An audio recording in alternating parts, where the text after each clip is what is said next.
officially live, you'll have to say, got it on your thing to agree to the recording. This way you can always go back over it, or if people aren't here, they can do it. Let's see. There we go. Perfect.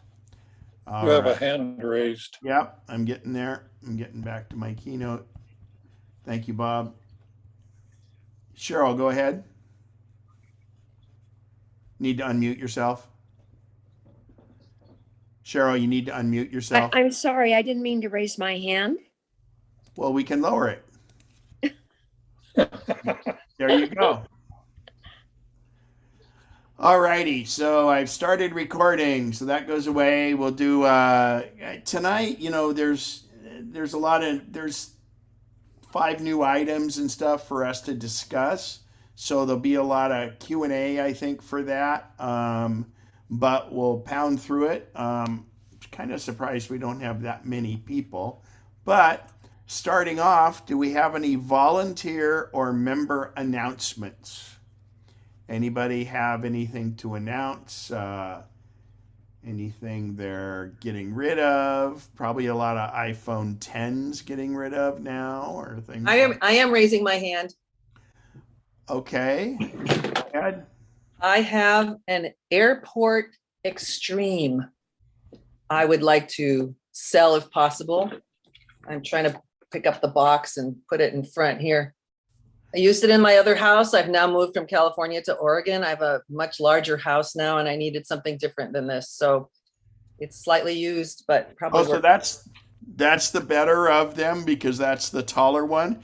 And that's an Extreme, not a time capsule. Is that correct? Correct. It's an Airport Extreme. Okay. So those are pretty good devices. So if anybody wants to do that, you can chat Elaine up in the chat, or you guys can speak during the break or something like that. So good deal. Those are good ones. If it was the old flat one, I wouldn't recommend it. So. Oh, look, somebody's asking, what does it do? Is it a router, Ken? Yeah, so it's a router. So basically, if you have either AT&T or Xfinity, you have a modem, and sometimes you have a modem router, but then this would be a router, and then it distributes the signal both wired or wirelessly. So Bev, Bev, in your case, did you get a little hotspot set up in your garage already or not? Yeah, but it could have done that. So it could have been just a hotspot, which is a dumbed down router, but that's really what it's for. So, and that's a good one. All righty. Thank you. And Thanks. So Elaine, it's nice we do remote meetings now that you're up in Oregon. Where in Oregon are you? You're muted still. I am in Ashland, Oregon. All right. Home Not of the too Shakespeare far from Fest. Grants Pass with the best climate in the world. Oh my goodness. Haven't been to Grants Pass yet, but we'll get there. Oh, it's great. Yeah, it's just a little bit north of you. Yep. And Crater Lake, of course. Mhm. Klamath all Falls right. to the east. Any other member or volunteer announcements? Okay, no problem. Moving right along, well, current news and rumors is pretty much, for the most part, going to be Apple's new announcement, which we will talk about later on in the meeting.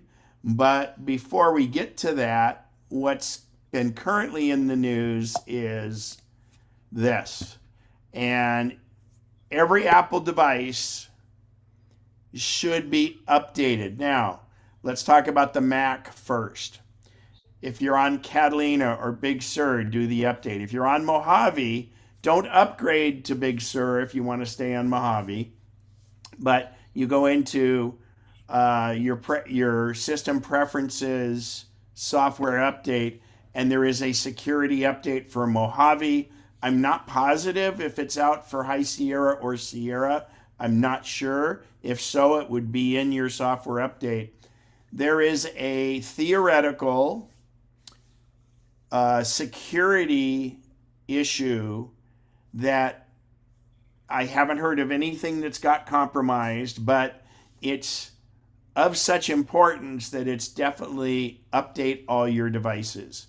So on your iPhone, your iPad, uh, you would go into settings, general, and then software update and run it. It's 14.8, and don't run it now unless you're not on that device, and let it redo it. If you're on the Mac, you go in and redo it. Mine did when it rebooted. It wanted me to sign into my iCloud account and it wouldn't let me type in my Apple ID password. So if you get that screen, just hit cancel, because you can always sign in later, when in fact I was already signed in. It just was stuck on that screen. So that's a bit of a glitch on Big Sur. The Apple Watch, what you do is you go into the Watch app on your phone, and in the Watch app you go to General Software Update, and your watch needs to be on the charger when you do the update. So it could be an issue, but Apple addressed it very quickly. So very important you do those security updates. And I don't know of anything that's been compromised. One of the rare times CNBC, the head of Apple security engineering and architecture, actually put this quote out there. So it's significant.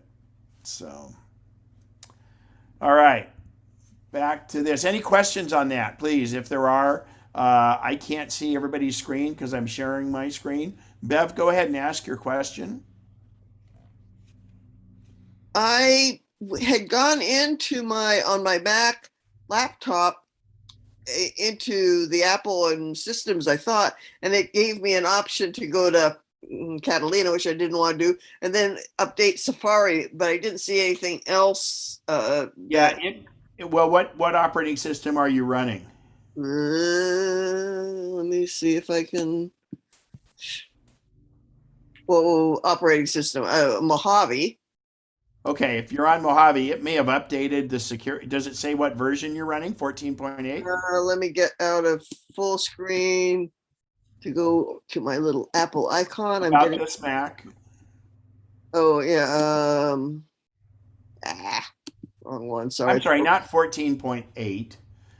Never mind. If it doesn't have any updates, it's been done. So it could have Yeah, happened. I have version 10.14.6. Okay, yeah, I forget what number it is, and I think that's it. And So, it but if was- there's a Safari update, definitely do it. Yeah, because I did. This exploit has to do with messages. It doesn't have to do with Yeah, Safari. with the But software update. it's always good to have Safari updated. Yeah, and that's what I went to software update, and then I just elected not yet to go to past Mojave. Okay, and your hands back up, or is that it? Oh no, that was it. Okay, good enough. Thank Can I, you. can I, can I ask you to repeat what happens if you're on High Sierra? What should I do? Well, I'm not positive. I would go into System Preferences and go to Software Update and see if they say there's any security update for it. High Okay, Sierra is old enough that they may or may not be patching it. So I couldn't tell you on that. Yeah, my Okay. only option is to update. Well, no, you're on Mojave, so it Yeah. doesn't concern you. It Yeah. was somebody else that asked that. Yeah. thanks. Yeah. All righty. So then I guess the next question is we go into tech Q&A. Oh, actually, go ahead, Mary. Unmute yourself, please.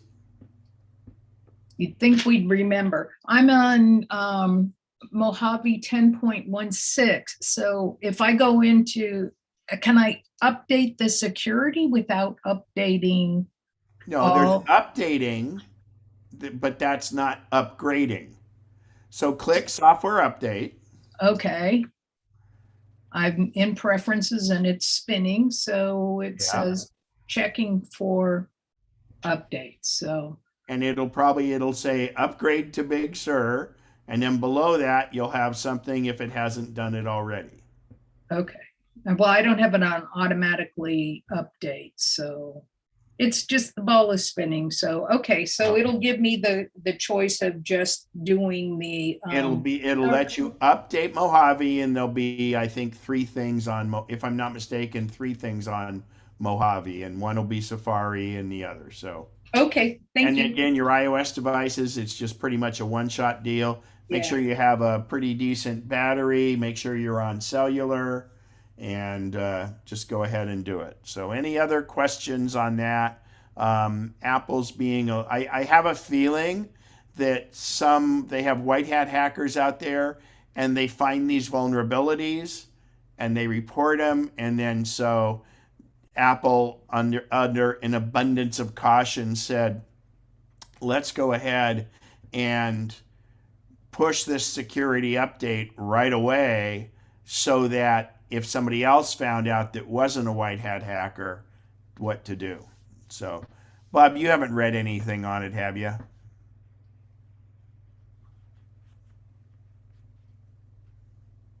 You're muted. I don't mute myself. Haven't read any detailed thing on it, no. No. Okay. Go ahead. Thank you, Bob. Go ahead, Bev. You're muted still.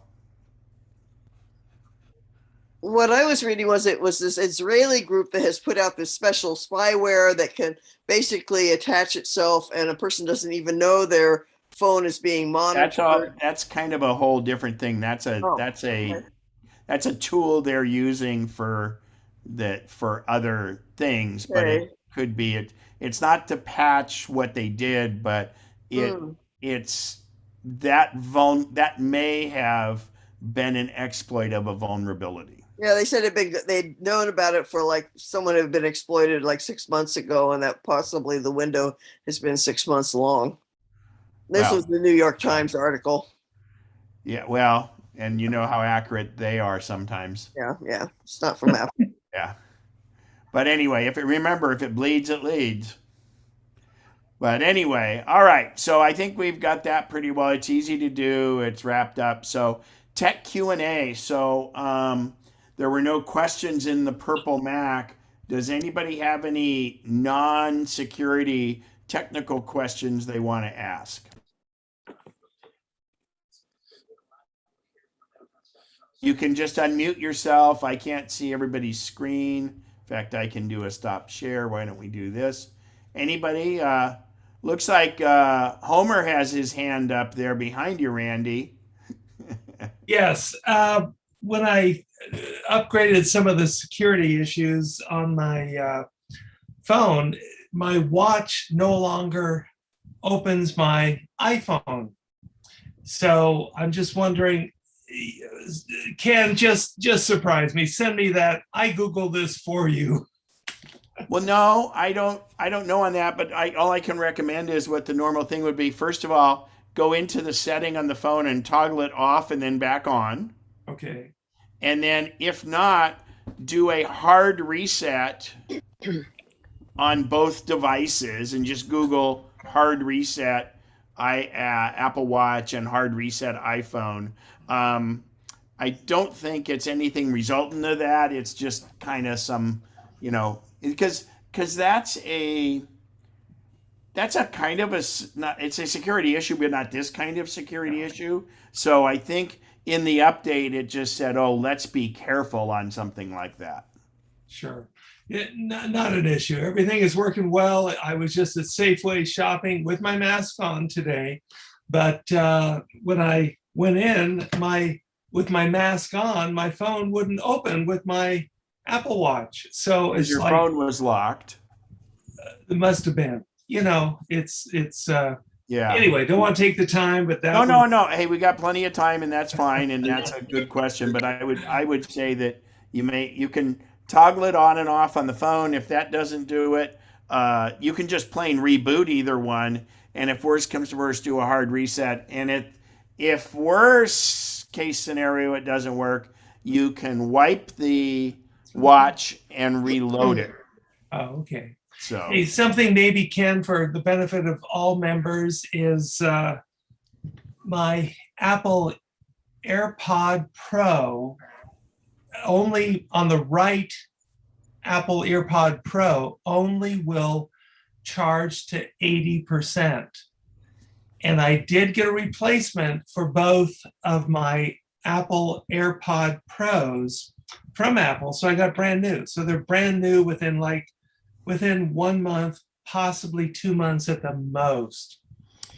There's actually a hard reset you can do on those also. I did not know that. Please tell. Yeah, it has to do with the button on the side of the case and things like that. So that would be recommended. And I hate to just deflect it to that. I have an issue where my right one does not always charge when it's in the case, or it charges and I take it out and all of a sudden it's dead, and I pop it in and all of a sudden it's full. So a hard reset has fixed that for me.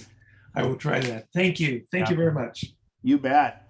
So and if Al were here, he would be posting those links. So Cheryl, go right ahead. I just want to know why Randy's lips are green. Well, that's a thing you can do in the. Do you know you have that on, Randy? You're muted. Your green lips are moving, but I can't hear your voice. How do I get rid of it? I see Okay. it on the thing, but So go down to where the video thing is, but don't click stop video. Click the little triangle, the upward facing chevron, and go to choose virtual background, and then click on video filters. And if you go down, I would hit none, because you have, for some reason, you have the green lip filter on. Yeah. Happy Halloween, everybody. Yeah. All righty. Oh, and since you've got Homer Simpson, I need to change my background. Back to mute. Bye. There we go. We like it though, Brandy. It's a good look. Yeah, not that there's anything wrong with that. All right. Okay, anybody else? Any tech questions? This is the time to ask. We've got a small little group of 24 people, so you I have a can question. get good attention. Go ahead. I don't know what I'm doing, but I keep getting a split screen on my iPad and I don't know how to get rid of it. So it's a little, what you do is when it comes up, take the right-hand one and reduce it down to almost nothing by sliding there's a little gutter between the two. So slide it all the way over and then try to swipe it up and away. But I would actually recommend, because it's believe me, when it happens to me, I hate it. And it's always cumbersome to get rid of it. If you it's called split screen, and just say how to remove split screen on an iPad. And you're probably going to be better off watching a video of it. So. Thank you. It's been very annoying and I just can't, I keep trying to off to the side and it doesn't seem to go away. So it's designed to be nice and useful. Let's say you were working on a Pages document, for instance, and you went on in Safari and you found an image you liked. You can drag and drop it from one window to the other, but in fact, you've invoked it and it's hard. And I don't do it enough that I can remember it from route how it is, but I think I just run it out and then swipe it up and away, and it's there. And then you'll have two versions of Safari running, for instance. So it gets better in iOS 15. Because you actually will have a couple little dots that you can drag to get rid of windows or add them. Yeah, which will be good. It'll be more like what was it called? Mission Control in the I'm running 15 on my extra iPad, and I'm loving that feature. Good to know. Mary and Carol. Thank you. Mine may be a simple one. I've been using my iPad quite a bit more, and it seems to be getting really hot. And all I'm doing is like a jigsaw puzzles on my iPad. Does that mean hope that I need to get a new iPad maybe? or what's going Absolutely. As a stockholder, please do. It too. So one thing is games can cause the processor to go, because if you're playing free games, it's putting up ads and doing things like that. So many times now, what I recommend is most of the time when something gets warm, it's an app that's gone a little rogue. And so the way now is yours has the Touch ID on it, or I'm sorry, the home button. Yes, Do you know how to force quit the app? yes, and I do it So- frequently. Yeah, and I would do that and then try to get a feel for which one of the apps is doing that. You can also go into the battery set in settings, and it might tell you if one's using a lot. But the other thing is it getting warm where the charging cable is, or is it getting warm overall? It's getting warm on the back of the iPad. Near where the cable's plugged in, or just in the back? Now it seems like the lower back, across it. Yeah, so it could be a rogue app doing that, and I would play with it and do it. But I'm going to discuss iPads in the presentation, so Okay. there might be something of interest. But you did raise a good point that on occasion when I charge, the iPhone or the iPad, the block or cube I find they get warm. They do. Is that anything to worry about? Warm is fine. Okay. Too hot to the touch is something to consider. You don't realize how much energy it's really moving there. Okay. So yeah. The other thing, Mary, is Google hard reset on iPad, and for instance on your iPad, because that'll clear things out.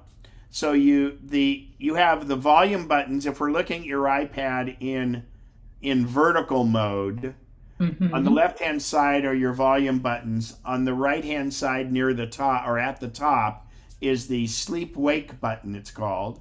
And if you press and hold it and the home button at the same time and continue to hold them, the first screen that'll pop up and says, do you want to slide to power off? Don't do anything. Keep holding them down until you see the Apple logo. And at that point, you can release them. And that has done a hard reset, which will clear. It won't erase anything, but it will kind of reset it and say, okay, I'm back to scratch. Any apps you had open would reopen at the same time, though. So, Okay, I'll give it a try. yeah, and that's considered a hard reset. There's ways to do it on the phone also. And I'm finding that I do it periodically and pretty much about once every 2 weeks. Okay. And this is John Harden. What's the Yeah. difference between rebooting and hard reset? So And then how would I do that on my iPhone 10? your iPhone 10. Okay, great question. And then Carolyn and Randy, I'll get with you guys. So a regular reboot works pretty well, but it does kind of clean some things up. But if you really want to clean things up, you do a hard reset. So again, if you have an iPhone or an iPad that has a home button, you simultaneously press and hold, emphasis on hold, the sleep wake button, or some people call it the power button. You keep holding them past where you see the slide to power off screen, and once you see the Apple logo, you can then let go. On a phone that does not have Touch ID or a physical home button, it's a little more complicated, and I feel like it's rub your tummy, pat your head. But here's the sequence, and I'll say it fast the first time, and then I'll come back so you can write it down.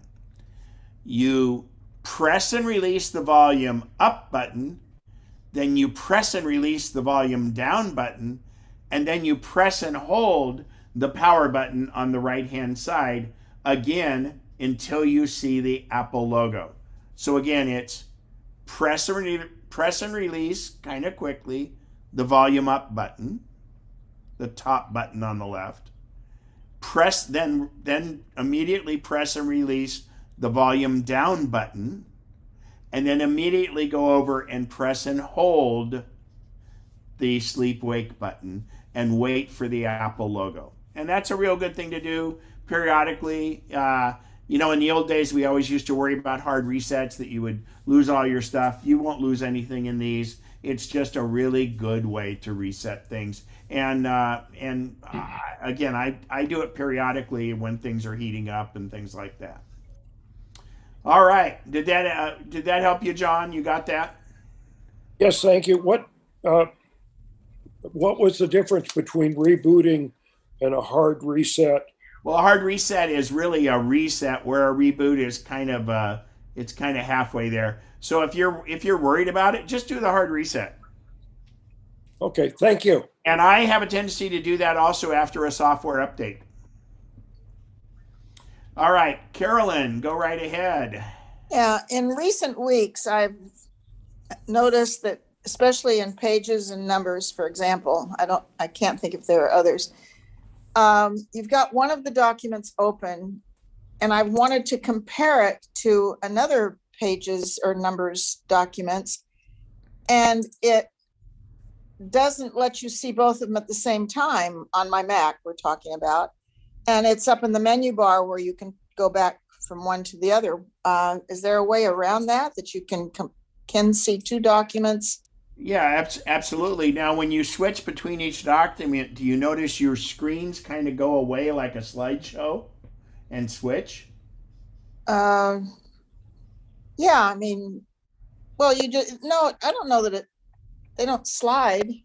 Okay, well, I just wanted to be sure, because sometimes they can be on different desktops. But yeah, you should be able to just position them side by side on your monitor. But that I can't figure out how. It's in a top menu. You can see both of them that are listed. You can click on one or you can click on the other. You can't. Well, when you are in them, does the menu in your dock go away when you're in one of them? Because you might be in full screen mode. So what I would do is exit full screen mode, and you can do that by hitting the escape key or the green button. I don't know. Can I take the time to? Well, no, we can discuss this later because it's a specific issue. So. Well, Ken, briefly, this is Bev. Would Command N allow one to have two screens open at the same time to look back and forth at the same? But it wouldn't open. It wouldn't open her document, I don't think. But then could she It'll open a new document, but I have a feeling she's in full screen mode. So Carolyn, after we're done tonight, I can look at your screen for you. Okay? Yeah, I just went and I have two pages documents. I clicked on one of them on my desktop. It opened up. I clicked on the other one. It opened up, and they are two. You have to toggle up in just below the top menu bar. They're both listed. Right, but is the top menu bar? Can you see it all the time? Yes. Okay. You can see the. And are each of them taking up your full screen? No. Okay, I will work with you afterwards. Okay. Okay. Thank you. Randy, go ahead. Thanks, Ken. Hey, I'm in a great class, Renaissance Society. Oh, thank you. Oh, well, your class as well, Ken. It's number one. But of course, I'm taking a Constitution class, and I bought an e-reader. That was my first mistake, because e-readers do not, I have a syllabus that's been provided to me, and I've asked the people at Renaissance, could I just get what chapter the reading assignment is in? And I'm not able to get which chapter the reading pages are in. And I've looked on, Google, and because everything with an e-reader with a book does not, it all depends on how large the type is, but pages have no correlation to actual pages. So in this book, Randy, the reason for that is because the pages adjust as the size of the text adjusts. Exactly. And I tried to put original size, but it still doesn't work. This book the e-reader that I purchased on Apple Books 486 pages. And if I make it whatever larger or smaller, I never get to 486 pages for the ebook that I purchased. So again, to Renaissance Society, I've asked numerous times on my inquiries, could I just get the chapter that it's in so perhaps I could find it myself within the chapter? But is there anything that I can get exact page? This is a particular ebook. Yeah, it's a specific ebook. No, because generally speaking, an ebook, and maybe not in this case, but in most cases, think about it with it's an author's book. They first of all don't want you to copy and paste, Right. and they don't want to. It's an entire package because it's the full book, and it all has to do with copyright issues. So many of the e-readers don't allow you to do certain things, just like you can't easily download YouTube videos. Right. Is kind of the same reason, because they have to dance around the whole copyright thing. Yeah, I think my get around that, Ken, is again on this Friday when I'm in Renaissance Society for this Constitution class. I'll ask again what chapter is the syllabus reading within, and I'll just go and read that entire chapter. So I think that would be my my get around there. My other question, Ken, would be on MagSafe. I have AirPod Pros, and my question would be, what size charger is safe for AirPods? Because I have the big brick for the Apple iPhone, and I have a smaller one like the 5-watt for smaller things. What size charger should I use for the AirPod Pro MagSafe? So you can do the larger chargers just like in the past. You could use the iPad charger to charge the iPhone because it's all about amps. Right. It's all 5 volts, but everything's about amps. And they are regulated so it won't overcharge it. In fact, if you had a USB-C connection, you could be using the same one that you charge a MacBook Pro with because they're regulated in that regard. So the only thing I would say is, well, first of all, make sure that they're a good approved charger. And then as long as the device doesn't heat up a lot, which it shouldn't, because it won't take more juice than it can use. And there's a two-way path. They're regulating it back and forth. So, go with bigger and be fine. Great. I do know that if you do wireless charging, a lot of times you'll sense a little more heat. And that's just because of the loss of it not being a direct connection and having to kind of go across little things. So, but yeah, you can always go with higher amperage. Good question. Kathy, go right ahead. It has to do with the printer, the Brother printer. You recommended an MFC color inkjet, and when I go and look at them, there's just so many different ones. So maybe we should discuss this later. I don't know if you want to talk about it now. Well, pretty much on any of the Brother MFCs, you can't get any more that have the 85-cent ink cartridges.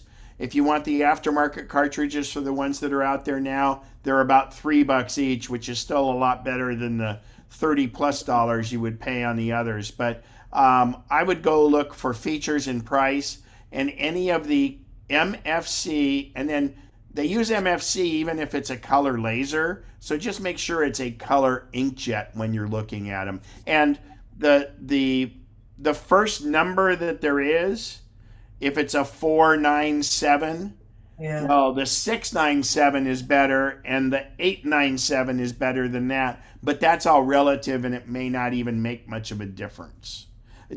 I wouldn't say it makes a difference in quality, and as we've discussed, they're not fantastic photo printers, but they're just great workhorse printers. Okay, so I can get the cheapest one that there is, MFC. Yeah, you can range from like, I don't know, $100 to $400 or $500 or something. Yeah, and see what it is some of the higher end ones now have the ink tanks, but you don't really worry about that if you can get the ink cartridges for $3 each. And And then you get the aftermarket ink cartridges. You'll verify what those are when you get it. If you're looking at if you just go looking at Amazon, it'll show you what cartridges that one uses. Okay, thank you. Yeah, so I still luckily have two of the printers that are the old 85-cent ink cartridges ones, and I'm just loving it, but I'll be upset if they ever go bad. And by the way, the Brother printers seem to connect very well and do a great job.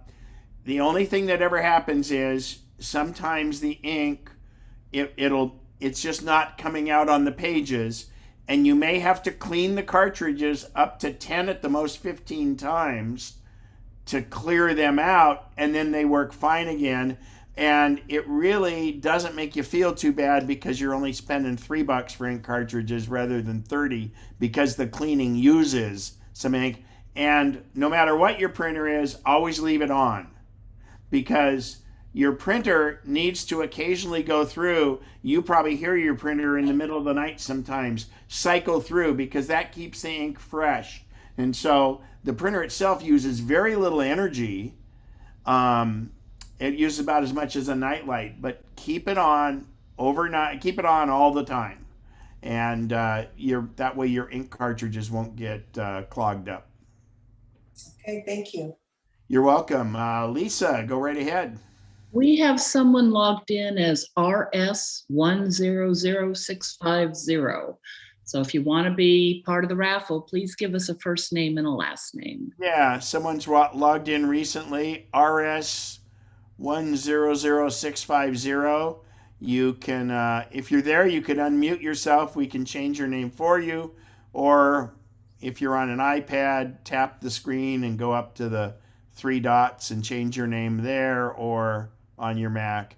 And otherwise, you're not going to be eligible for the raffle, and pretty good odds tonight. So let's tell him not to change the name, or him or her, so that we have better odds for all of us. How's that? All right. So, hey, great questions. Are there any other questions from anybody? Okay. Well, we're going to have plenty of questions because I'm really going to confuse you about all the new products. So if everybody's good with it, I think you guys can go grab something and do what you want. But I think we can get done a little bit early and not have a formal break this time. So we're gonna pound right into the keynote, and I will pull that up now. And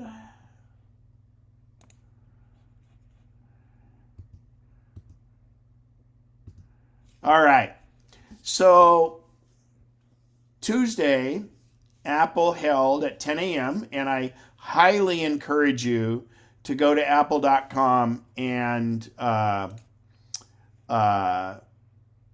watch the keynote. It's about an hour and 15 minutes.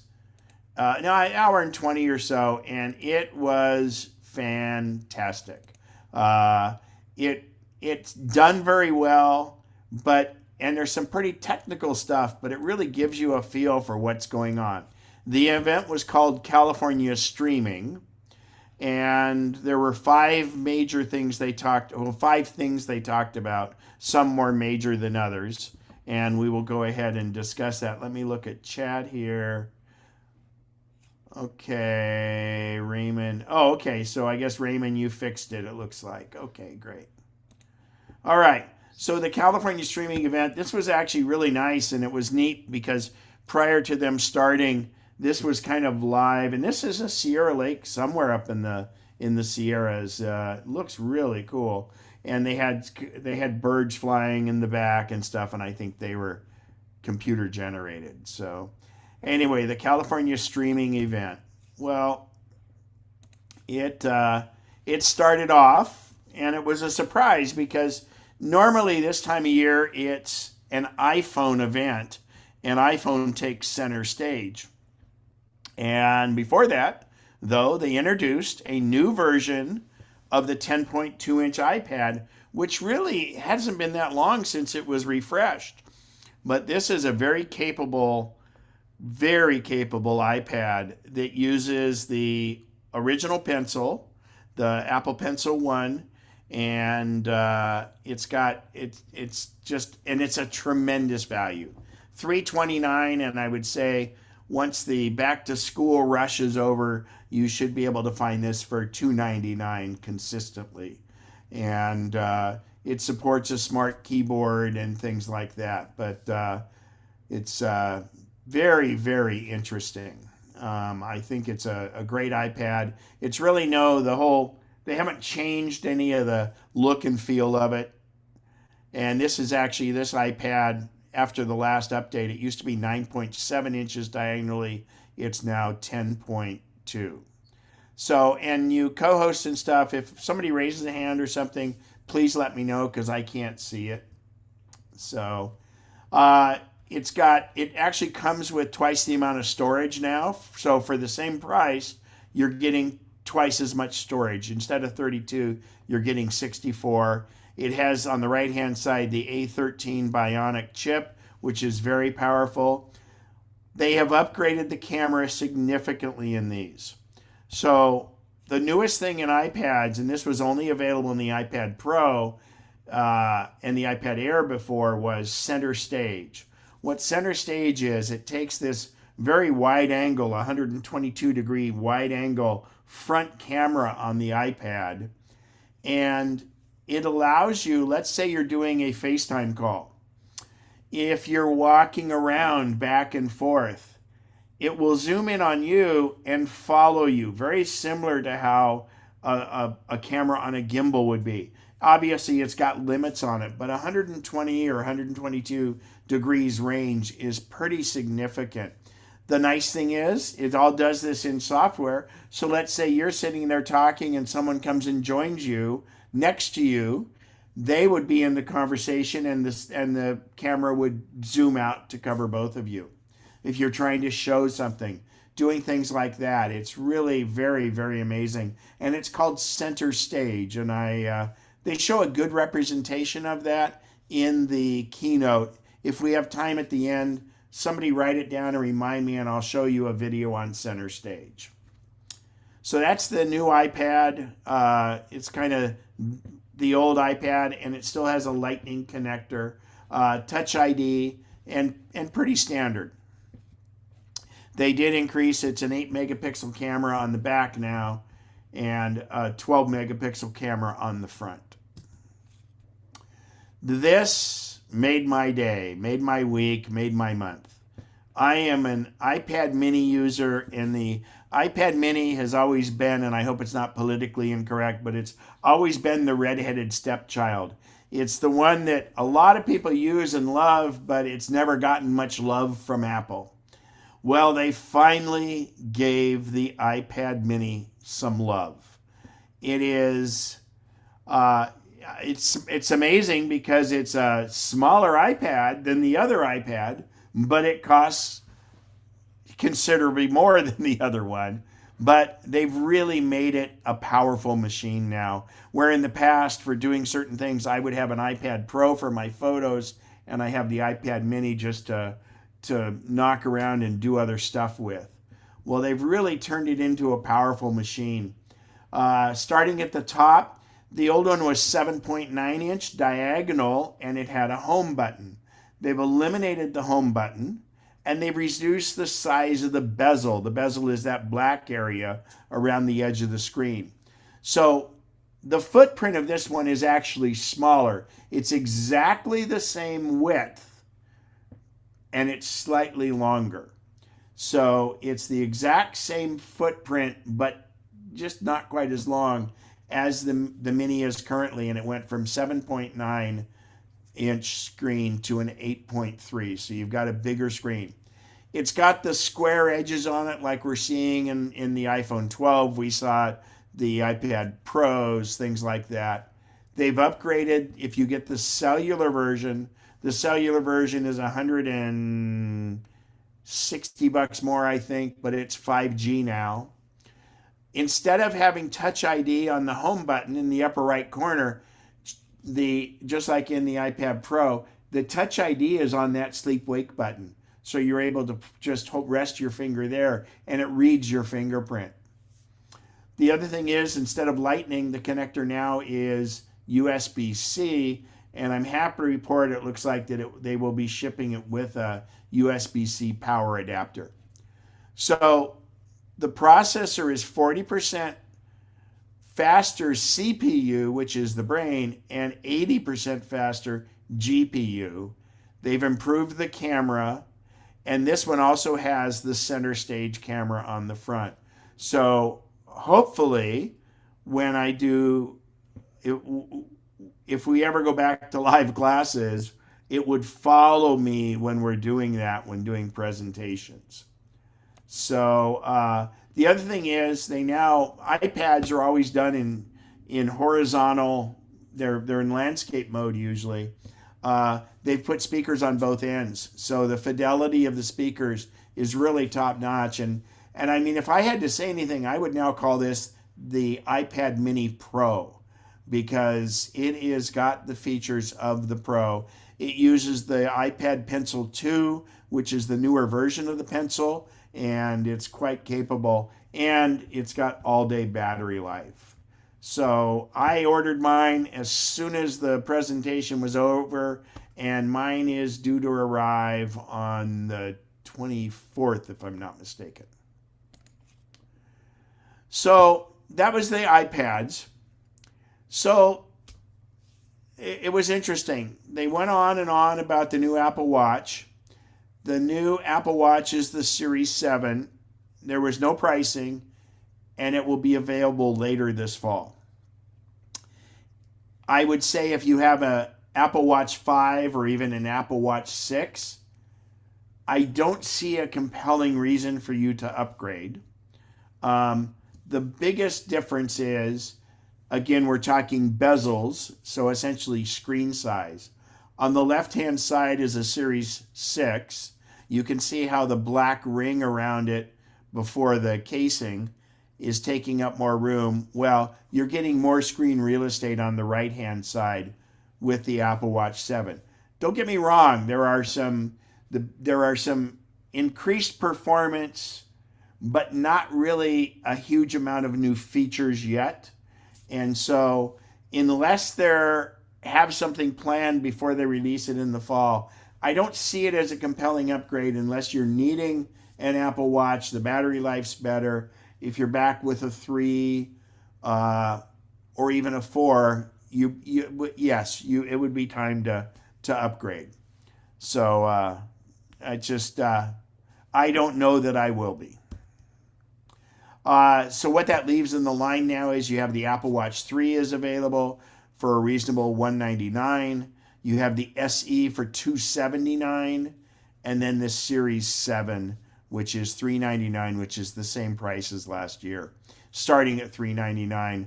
If you get cellular versions, it's a little bit more. Now, the deal with cellular versions on the Apple Watch is it's $130 or so more to get the cellular version, which means it's Wi-Fi normally, but it also can communicate on cellular. If you decide to make your watch and you want your watch to stand alone and connect to the internet and make phone calls without your phone anywhere nearby, you get the cellular version and then you pay your carrier $10 a month and you have a constant connection.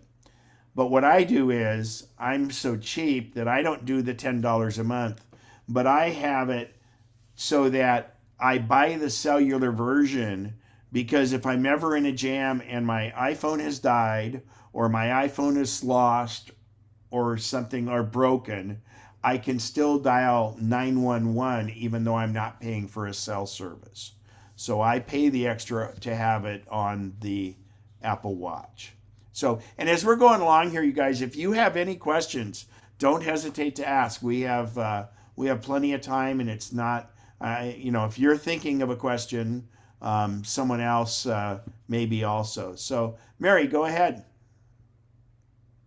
Yeah, on the Pencil, you said on the one iPad that it takes the original Pencil. If you have a 2, will it work? On the number 2 Pencil? Well, the Pencil 2, whatever it is. Okay, I am not sure if it works on that iPad or not. Because So is the Pencil 2 the newer version? yes, Okay. there was the The original mini Pencil. mini The takes Mini uses the generation 2. two. The Mini uses the 2, but Mary asked about the regular iPad, and I'm not sure. Bev, do you have some input on that? Yeah, I saw your hand go up. No, it was just a question for you. Okay, so hang on one sec. Yeah. So we'll have to take a look at that and see, Mary. I know the answer. Okay, go ahead, Bob. The regular iPad is the generation 1 pen. I know, but will it recognize the 2? Oh, that I don't know. Yeah, I don't think it will, but I'm 50-50 on that. So Okay, I'll double check. a little more research would be needed. Bev, go ahead with your question. Revisiting what you said about not having the $10 per month hookup, because what I have is a iPhone 4, a watch, Apple Watch 4 with cellular, and I pay the $10 a month to T-Mobile. Right. But if I did not do the T-Mobile, the watch would still do a 911 call. Yes, as will any phone. So that's the thing about keeping old phones around. I encourage people to, if, as people get older, like I did for my mom, I took 2 old phones I had and kept them on a charger. They had no service attached to them, and obviously they're not going to do you any good if they're not charged. But I had those hanging over the toilet paper holder in both of her bathrooms, and they were hooked to the charger. So if there was ever an issue, you can dial 911. Any cell phone can dial 911 even without a service, as can the Apple Watch. Interesting. Yeah. Yep. Okay, anybody else? Back on the phone. So is there a way, like today I left my phone at home and I got a call come in on my watch. I didn't recognize the number. I didn't answer it. But if you start a phone call on your watch, can one transition back to the phone when you get within steps of your phone? Absolutely. You just go into the phone and then you go into like where you would normally press the button for speakerphone. You would have the option there, and you can even do it from the watch. You can change them back and forth. Okay, good. And then then that brings up the second question is, let's say you're out and about. It's sometimes tough to dial the watch. Just use Siri. You press and hold the crown and you can say dial 916-555-1212 and it will dial it for you. Or it knows in your address book and you can just say, call Bob and Mary Smith. So that will work. Great. All righty. So again, the Apple Watch, it's amazing how much more, even in our group, we see it's the rare exception that doesn't have it. And I can remember in the beginning when there was less than 10% of the people that had Apple Watches, and Apple just continually improves what they're doing. I think there's a lot of stuff on the horizon, but I frankly think that there were issues with getting it in production and getting out the chips and everything else. So I have a feeling they detuned what their ambitions were for the Apple Watch this time. All righty. Cheryl, go ahead. So on your iPad, how can you tell if you have the cell version? Easiest way to do that is when you look at your iPad on the back side, if you have it vertical, on the back side there's a little speaker right in the center, and that's for ambient noise. It will be plastic around it because that's where the antenna for cellular is. Also, you can go into settings, and if you go into settings, I'm doing it as we're speaking. Settings and it will say cellular data after Bluetooth if you have cellular. So when my phone rings, it rings on my iPad and I can answer the phone call on my iPad. That has nothing to do with cellular. Oh. That's repeating the phone call because you're over Wi-Fi, and you can do that. And the other thing I've learned is be careful, because if your iPad's ringing and you go to close your iPad while it's ringing, it'll hang up on the call before you have a chance to answer it on your phone. So, but no, that's leveraging FaceTime realistically, and it's because at your house you're on Wi-Fi. They're connected implicitly, but what it's doing, it's handing off that phone call to the iPad that's still going through your phone. Very similar to how if you don't have cellular on your watch, the phone hands off the call to the watch, but it's connected. It's not making its own independent call. Does that make sense? Yes, thank you. You bet. So the one thing that did come up on the, you've got a full keyboard now, and it uses what's kind of this swipe thing, and it's called Quick Path, and that's pretty neat. And there are also some new workouts and different things like that. And then watchOS, and I should mention it now, iOS 15 and watchOS usually get announced at the same time, but they haven't been yet. So I would imagine that announcement is coming up within the next week or two, and then you'll be able to download them and update them. Obviously, the new devices, so they may even hold that off until the new devices hit, because obviously the new iPhone 13, which will be available on the 24th, and the iPad also, it will be, it should have the new OS, iOS 15. So, and they did improve the fall detection during workouts and stuff. So in the video, it's kind of cool because they show a guy crashing on the bike, and that was one thing. They've done some things for people using the Apple Watch while cycling, and I have a feeling that's software more than it is in the hardware of the thing. So that'll go through with the watches you already have. So they spent a little time on this, and there were some pretty interesting things. Fitness Plus has some improvements. They've got Pilates now, or I should say some additions. Guided meditation and Pilates is something that they're doing on there, and they hadn't offered that before. And then in the workouts, something that I'm looking forward to is they have workouts for skiing with Ted Ligety, who's a multi-gold medalist from the U.S. ski team, doing some workouts in there. So they're really expanding what they're doing with Apple Fitness, and they're tying it in. You know, the watch is kind of what you use to do your measurement with it, but it can be displayed through an iPhone, an iPad, or even through Apple TV. And you get if you want to try Fitness Plus, there's a 1-month trial that you're able to get. And I think if you buy certain devices, you get a 3-month free trial. So Apple Fitness Plus, and again, I would encourage you to go through. It was actually a pretty interesting part and very compelling part of the presentation. So getting into the meat of the presentation. So the first phone they brought up, and let's talk briefly about, because it applies to what there currently was.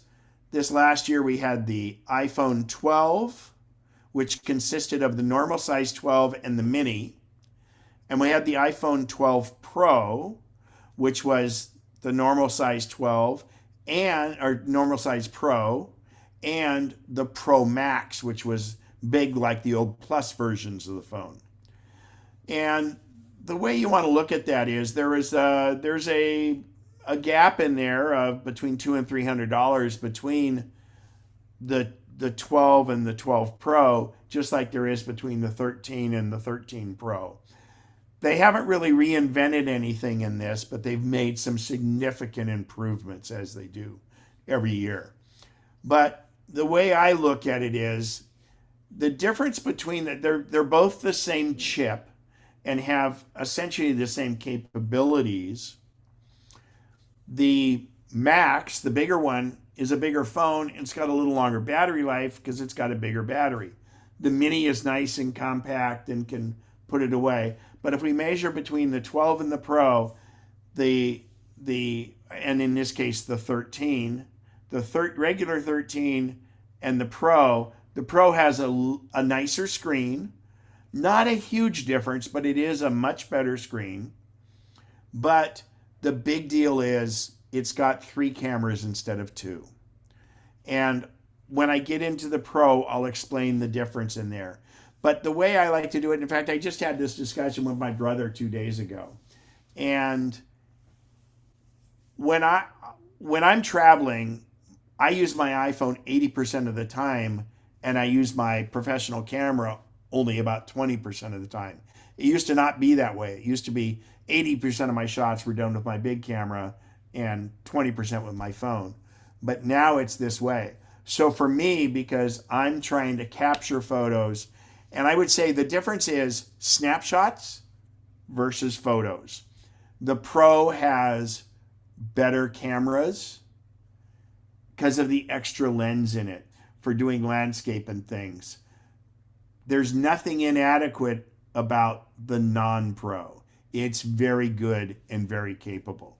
So we'll go through that. And please, if there's any question. Oh, and I should point out here is, so Friday morning at 5 a.m., you can order the new 13s, whether it be the 13 regular or 13 Pro.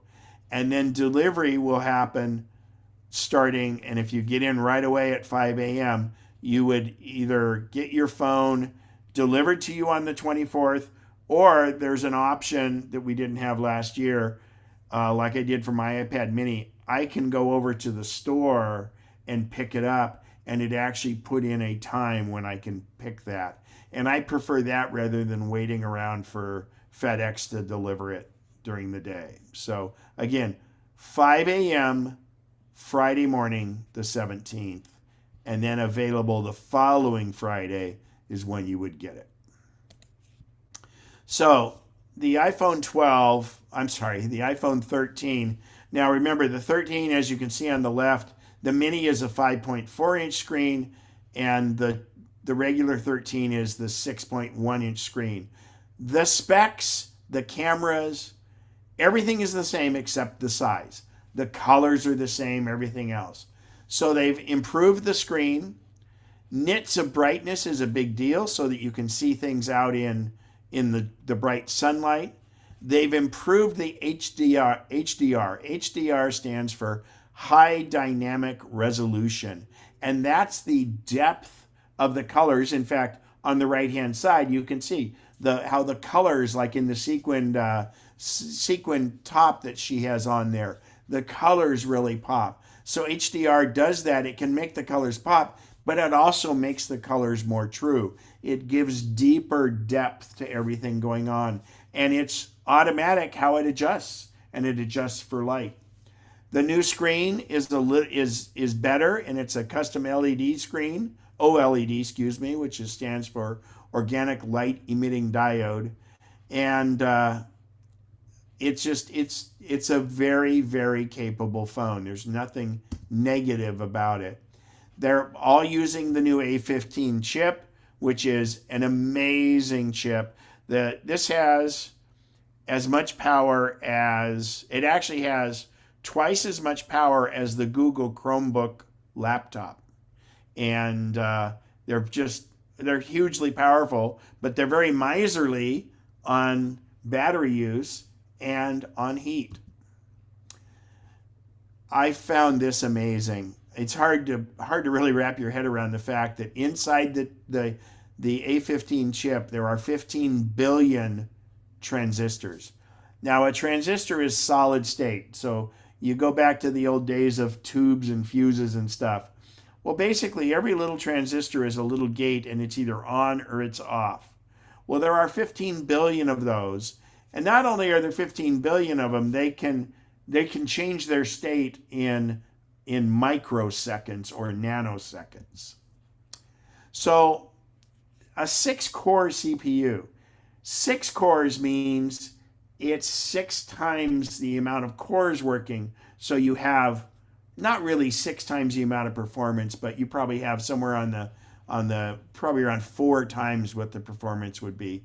And then the neat thing is it's got 2 high performance cores, and it's got 2 high efficiency cores. So when it's doing processing, it says, hey, I'm a phone. I've got to make sure that thing lasts for 10 hours so I can use my efficiency core.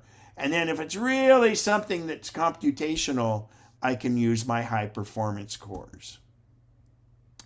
They are with this 6-core CPU, it will allow some amazing things they're doing in the new Apple Maps on the phone and some of the other multitasking things that go on. Because, there's nothing like having a faster brain.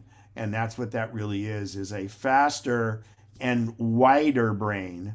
The 6 cores gives it more bandwidth.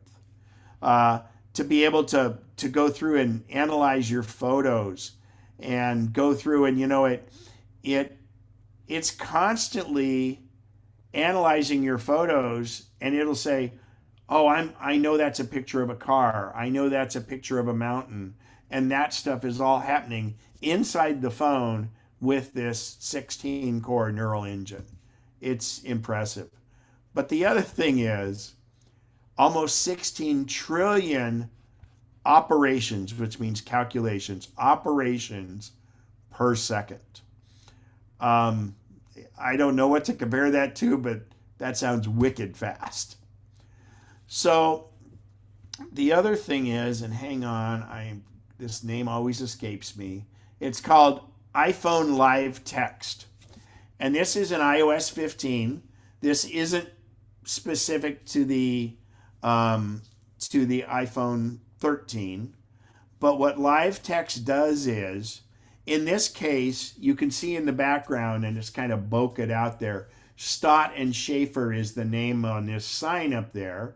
And in very small print below the name Schaefer is a phone number. Well, now with Live Text, it sees that that's a phone number, and it pops up this message and says, do you want to call that number? It will also translate things for you. It will read text for you, different things like this. And this is all because it's constantly analyzing what it says. And by the way, that's just happening live. So this is a very strong feature, and it's in iOS 15. So pretty cool.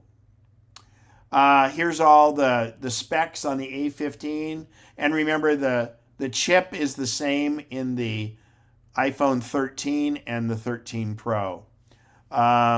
There's nothing that compares to this. And you got to understand that, and I'm going to go in here a little bit about the photography on the phone. Many of the things that make the phone, the cameras in the iPhones work so well is because it's what's called computational photography. It is doing tons of calculations behind the scenes to make that picture perfect. And it really does a wonderful job. And so that uses a ton of processing power. And let's see here. So these are the 2 cameras that are in the 13, the 13 mini and the 13. The wide angle, so that's an equivalent of 26 millimeter focal length if you consider what a regular camera would have. But what's amazing is, if you'll notice the third line over there, 1.6 aperture. So 1.6 aperture, you would pay lots of money to get a camera on a lens on a big camera that would be this fast. And what the aperture setting means is it lets a lot of light in, so therefore it can take quicker pictures. In other words, the shutter doesn't have to stay open as long and it doesn't get blurry. But other than that, it's wonderful for low light situation. So what you have is a wide and an ultra wide on the regular 13. So that's the wide angle lens. And then you have the ultra wide. And the ultra wide is a little slower, so it's 2.4 aperture and it's a 13 millimeter. So basically what you have is a 26 millimeter and a 13. So you essentially have a 1x and you have a half x. So things will be twice as large. I have a photo coming up to show you how this works when we get to the 13 Pro. It's amazing, these cameras. These are photos taken with the iPhone 13. This is actually Eastern Sierras. I think this is near Bishop. But just look at the depth of that. And that's amazing. And these were taken with iPhone 13. Here's a very challenging situation. You have this backlighting, but her face is not being artificially lit, and it shows up in this. This is a function of the better HDR in there. And you'll notice that even by her right elbow, you can even kind of see where there's labels, and that's a very dark area, but you can see what's going on there. So just dynamic, beautiful pictures.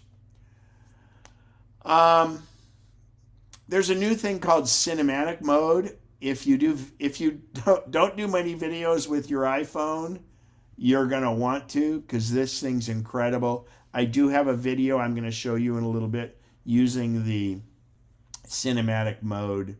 So just incredible features on the phone. Everything is stepped up a notch. Oh, and speaking of the notch on the top of the phone where the things for Face ID and all that are is actually smaller now, and the front camera is now a 12 megapixel camera in the front, along with 12 megapixel camera in the back. So because of everybody doing FaceTime, people doing Zoom meetings and things like that, where the front camera was never as good, the front camera is really, really good right now. But you have better light capability out of the back ones. Hour and a half longer battery life on the Mini than the previous 12, and 2.5 hours longer battery life. They are infinitesimally small, thicker than last year's phone, but the footprint is virtually the same. But frankly, I love that they've made them slightly thicker to get more battery in it. So again, longer battery life. In the right-hand side, IP68, which means it's virtually waterproof. And with this beautiful light that it comes in, you can do night mode on both of the lenses now, where before you could only do it on one. And there are the screen sizes, 6.1 inch and 5.4, and fantastic.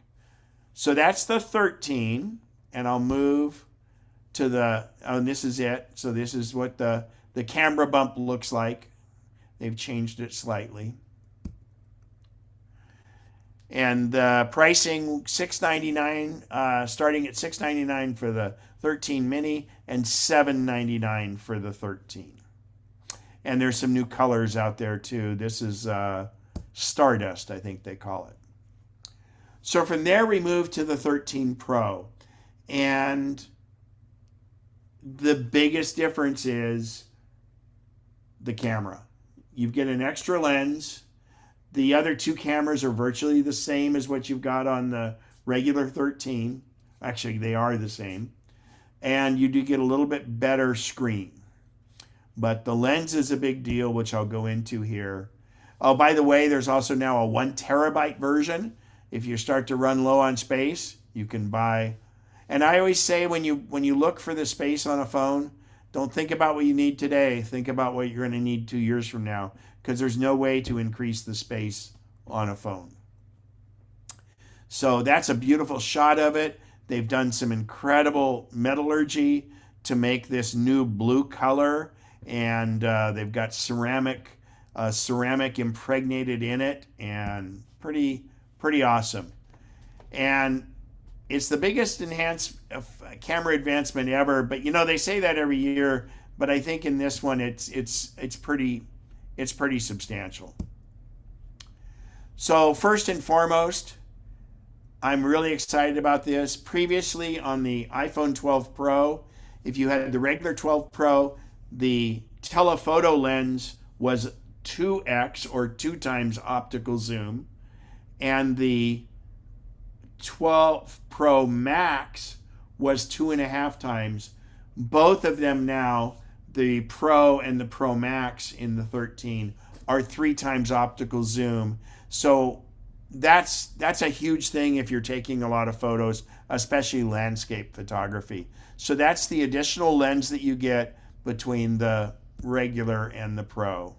Oops, I'm sorry, I hit the wrong arrow there.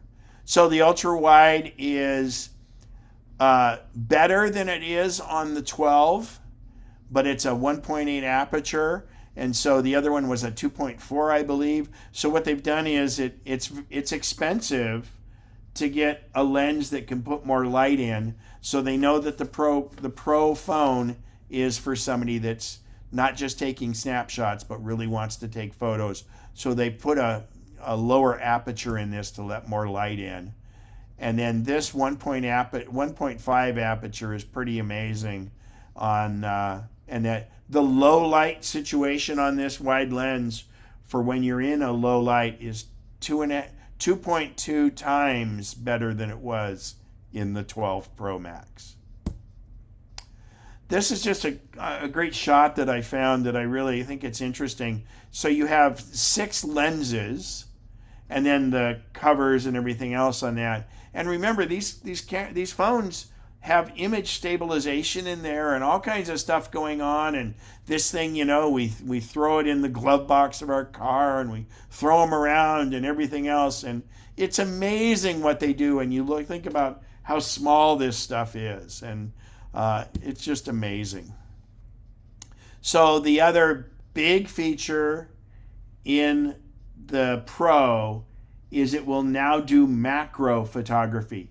Macro photography is very, very, very close-up photography, and I'll show you some shots on that.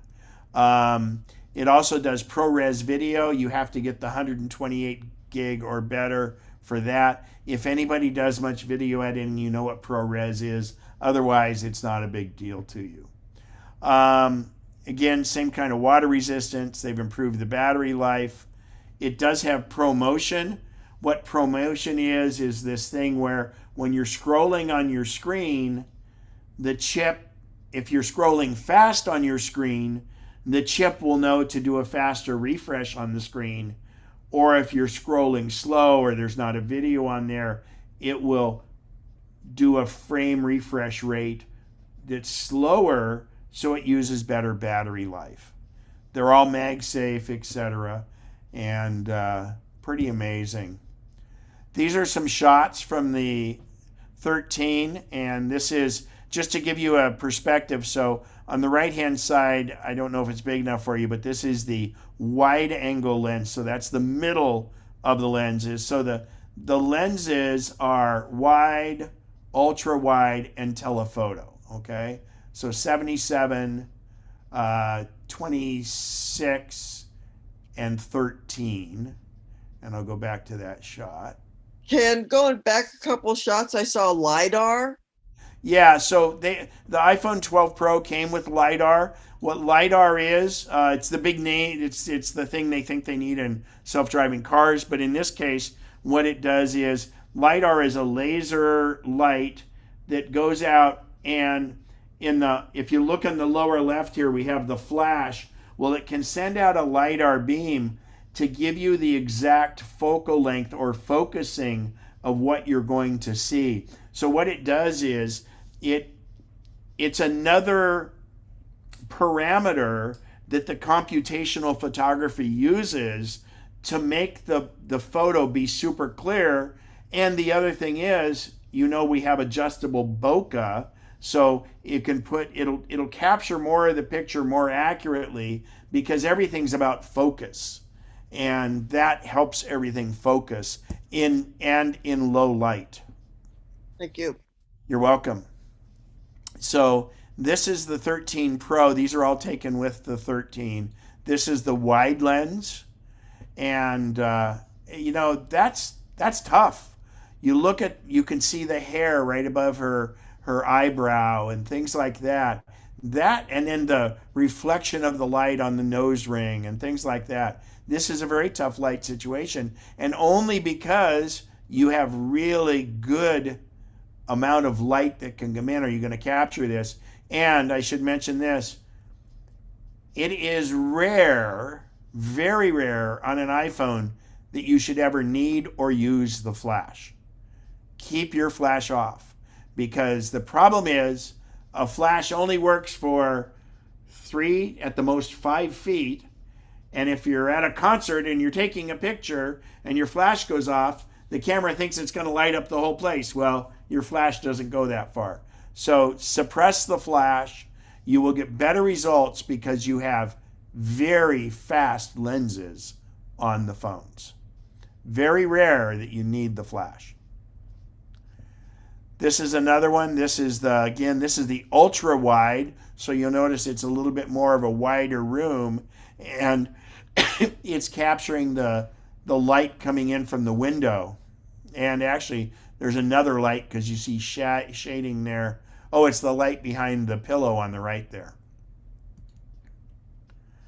This I thought was very compelling. Even under her arm, you can see the light coming in, and then that light that goes straight to her eyes.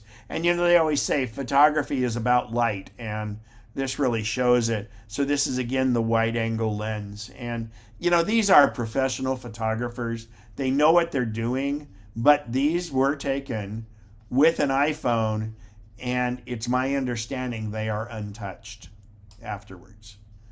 This gives you a great view of the night mode. Now the deal with the night mode, and this started in the 12, and in the night mode, if you mount your phone on a tripod, and it doesn't have to be a big tripod, it can be a little Gorilla Pod, or you can put it on a very stable platform, the camera senses that it's on a stable platform, and it will allow the exposure to go longer, and you will capture this stuff. So the phone has an accelerometer in it, because you know how you twist the phone to see it in landscape versus the other. Well, that accelerometer, if it's not moving, it knows, oh, I can take a little longer shot and capture more of this. So this is really pretty amazing. And this was the wide lens also. And the wide lens, the middle of the lenses, is the one that opens up the most. Great perspective, good light. You know, I just think that's just a really good shot. Now, these next few are the macro photography. So the macro photography allows you to get in and really get close. And then the nice thing is it creates this bokeh effect. So your eye is drawn to the part that's in focus inside this flower, but then the outside is out there, and it's got more of a softened effect to it. These are water droplets on the underside of a mushroom. And I encourage you to look at how much detail there is inside the water droplets. And that's pretty amazing. And again, it's macro photography. If you look on the far right side, you'll see that the water droplets are a little blurry. Well, what happens is when you do macro photography, your point of focus is very narrow. So it's focusing on these closest water drops, but everything else has to be, it's not focused on it, so it gets this bokeh effect. This is a leaf, and it's lit from the back, and you see all the little veins and everything in there, and quite good. And this is again with this macro photography, and this used the ultra wide lens. So this is just, I pulled this slide out from the presentation because this talks about the computational photography. So all of these things happen instantly and on every shot, and the computer in the phone is doing all of these things, from semantic rendering to a light map to segmentation to facial landmarking. So in other words, it's saying where are the faces, because you know it can follow faces, and it'll try to do face detection, and in this case it'll try to zoom in on the face. Then there's the image fusion, kind of getting it all together. The stabilization, in case the subject or the camera are moving, then highlighting the details, then this local tone mapping, in other words, making it all kind of even throughout. Noise reduction, that's not sound, but that's the distortion or blurriness you see. And then it autofocus is in there, and then it automatically balances the white out because it senses what is white, and then auto exposure. And all of those things are going on in a millisecond, and you can sit there and do a whole bunch of them. So that's what's going on behind the scenes, and what makes that possible is the incredible power of the A15 chip. So this gives you a great example of the difference in the lenses.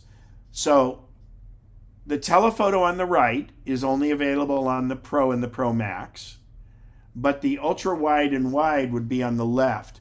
And so you can see, go from the middle one, that's considered the 1X.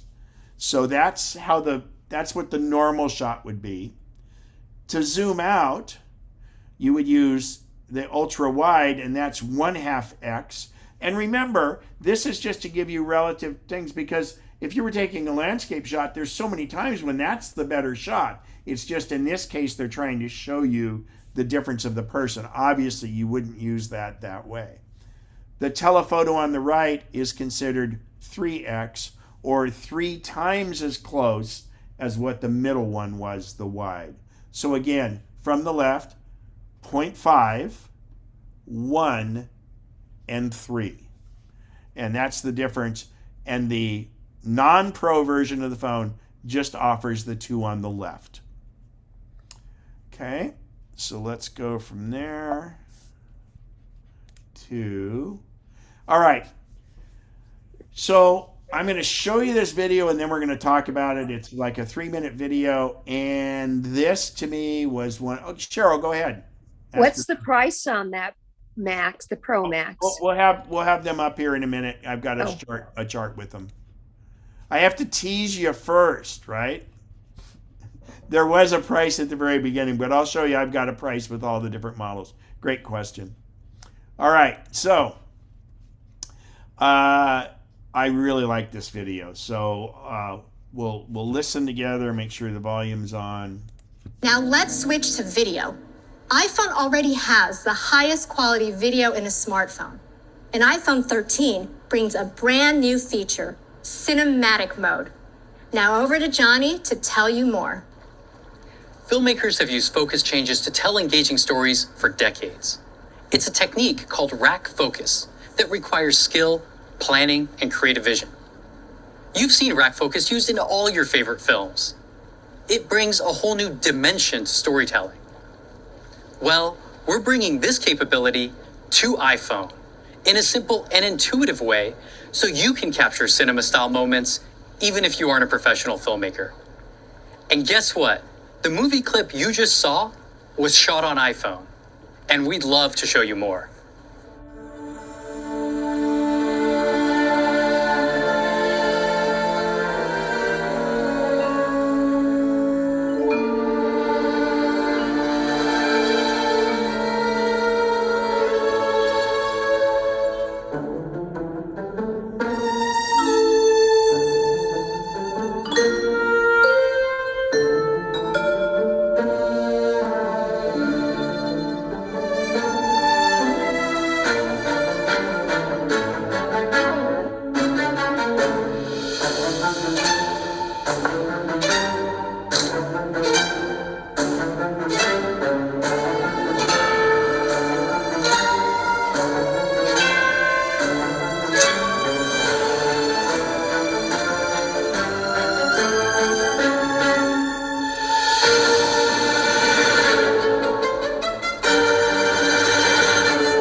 It's remarkable and so easy to use.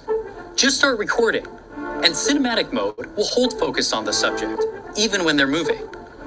Focus transitions happen automatically in real time, like from one subject to another. Cinematic mode anticipates when a subject is about to enter the frame and intelligently racks focus to them when they do. And when a subject gazes away from the camera, iPhone itself changes focus, and then back. To create these automatic focus changes, we extensively studied the art of cinematography and the creative choices directors of photography make to guide the viewer's attention. We combine these learnings with computational algorithms so you can effortlessly create cinema-grade videos. For more creative control, you can tap to shift focus at any time. Tap again to lock and track focus on the subject.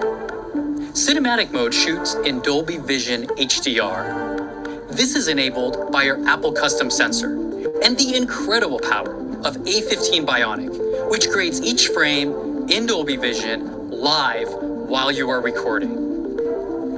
And that's cinematic mode. Now, back to Cayenne. So, when we saw the macro photography, where you had certain parts in focus and the rest out of focus, in still photography, that's called bokeh, B-O-K-E-H. Well, what this does is, this allows you to do it while in video, but just like on the iPhone, when you do portrait mode, and now in cinematic mode, it's capturing the whole thing, and after the fact, you can adjust what part's in focus. Like, let's say it didn't do it the way you wanted it. You wanted the person in the background more in focus and the person in the foreground less in focus. It will do that because it's capturing it all, and all that data is there. That is unheard of even in expensive Hollywood cameras. That's where the filmmaker does a tremendous job trying to capture that the right way. And once they've captured it, they can't adjust it. Where with the iPhone, because it's capturing all this extra data, you can make these adjustments even after the fact.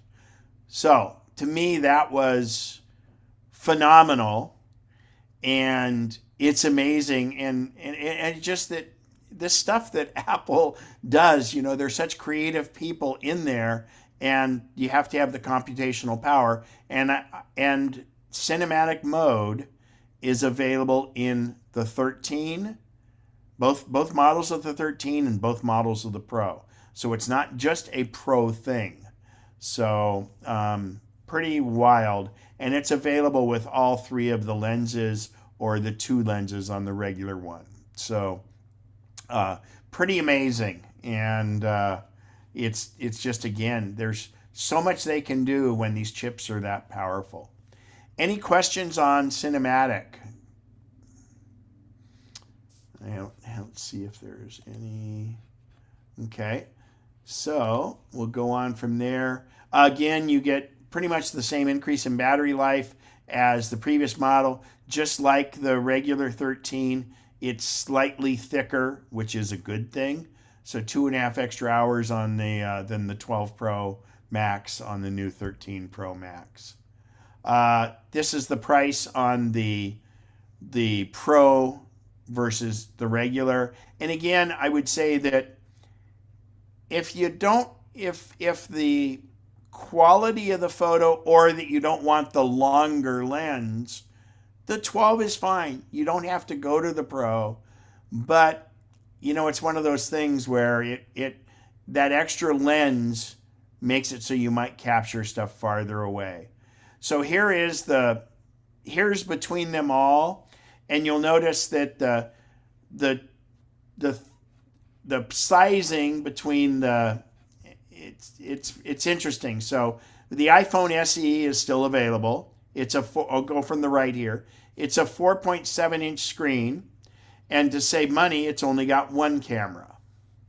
Starts at $399. The 12 starts at $599, and that would be the mini, and $699 for the regular size. 6.1 inch and 5.4. So then the new 13 is the equivalent it's exactly the same screen size. It's the same screen itself. You still have two lenses, but they're very much improved on low light capability. Capability. They're no longer offering the 12 Pro, but they are offering the 13 Pro. And with that, you get the third lens, and it starts at $999. And it does have ProMotion and this new OLED display. Now, what I'd like to point out is, because of sizing, the iPhone SE is 4.7 inch. The 12 and the 13 are available in 6.1 and 5.4. And then you'll notice the Pro is also available in 6.1. So it's exactly the same size as the regular 13. And then the 13 Pro Max is 6.7 inch. And those are diagonally measured, the viewable area on the phone. And the last thing is, I'll point out, the iPhone SE still has a Touch ID home button. Okay? So that pretty much lays them out. And then if I go to the next slide, this gives you the starting pricing, just everything right together there. The iPhone 11 is still offered also, and its sizing is not, it's about the same size as the regular 12. I'm sorry, the 12 Max. So it looks like, I'm sorry, judging by this, it looks like the 12, yeah, the 12, no, this is the mini and the regular. They still don't have the Pro. And the biggest one is the Max over here. So the SE, the 11, the 12, the 13, and the 13 Pro. And you can pre-order them Friday morning. The obviously the 12 and the SE are available now, and they'll be available September 24th.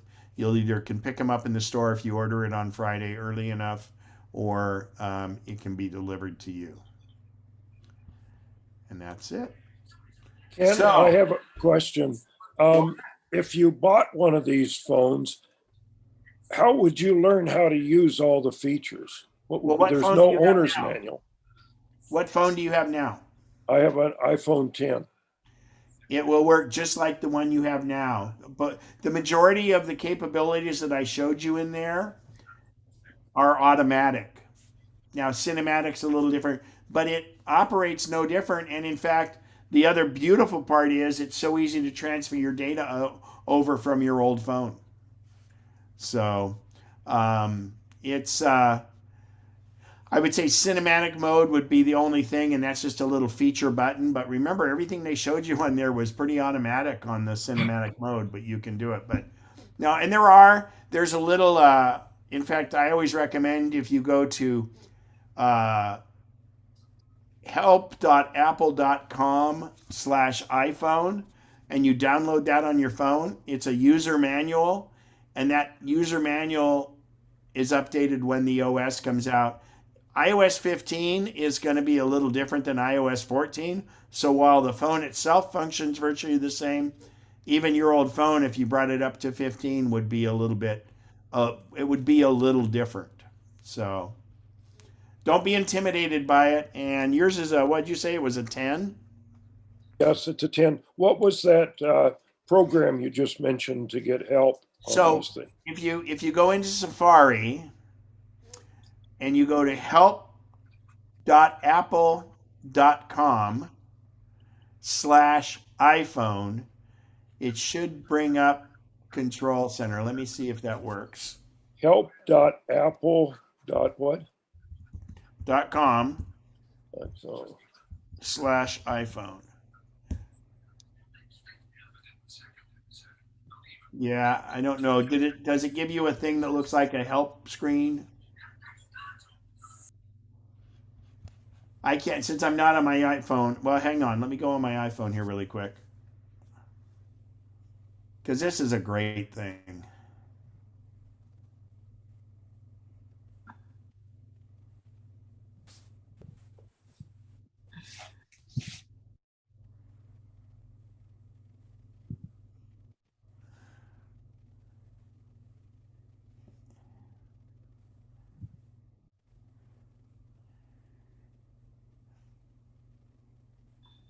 and it would help if I spelled it correctly.